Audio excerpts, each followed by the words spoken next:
In anime, there are villains everyone loves to hate. These characters are so well written and executed that even though we hate them, we can't help but be fascinated by them. So sit back, relax, and let's dive into the world of anime and the characters we love to hate. Yoshikage Kira. He's the epitome of a villain, a truly detestable character. But as much as I loathe him, I can't help but be drawn to him. He's the yin to the yang of the protagonist, the dark to their light.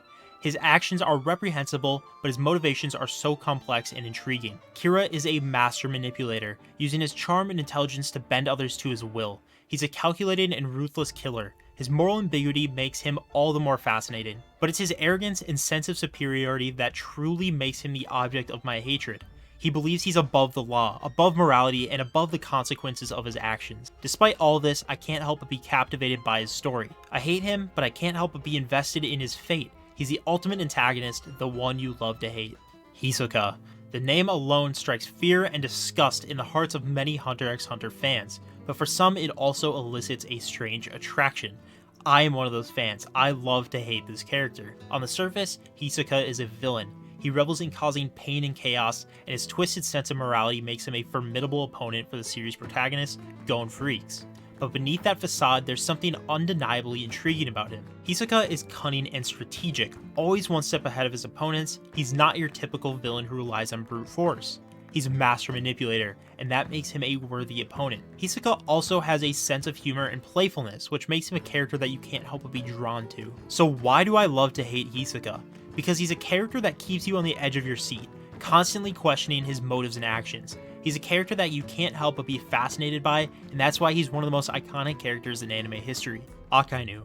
I loved watching One Piece for the first time, but as I delved deeper into the show, I began to develop mixed feelings about one of the main antagonists, Akainu. On one hand, I couldn't help but be impressed by his fierce determination and unwavering sense of justice. But on the other hand, I found his ruthless tactics and lack of compassion to be truly reprehensible. Many people call him a flat character, and for now, I would have to agree. But One Piece is known for taking seemingly flat characters and giving them depth by delving into their traumatic backstories. So, only time will tell the motives for his actions. But for now, he's a complete monster. He doesn't care about anyone or anything except for his own twisted sense of justice.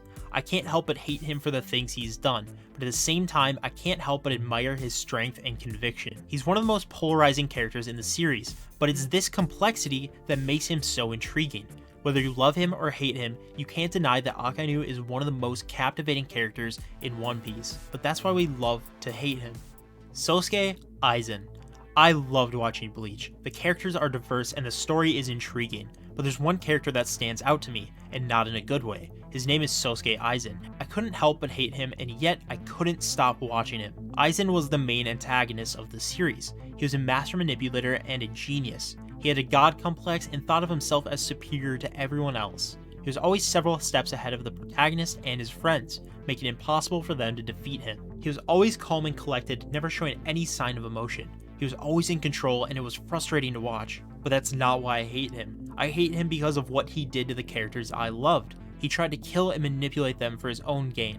He didn't care about their feelings or their lives. He was a monster, and I couldn't stand to see him win. But despite all of this, I couldn't stop watching. I wanted to see him get defeated. I wanted to see the characters I loved get their revenge. I wanted to see him pay for his actions. I wanted to see him lose control. I wanted to see him suffer. And in the end, I got my wish. Ichigo finally defeated Aizen, and he was finally brought to justice. But even though he's gone, I can't help but feel a little bit of satisfaction every time I think about him. I may hate Aizen, but I love to hate him. He made the story so much more interesting.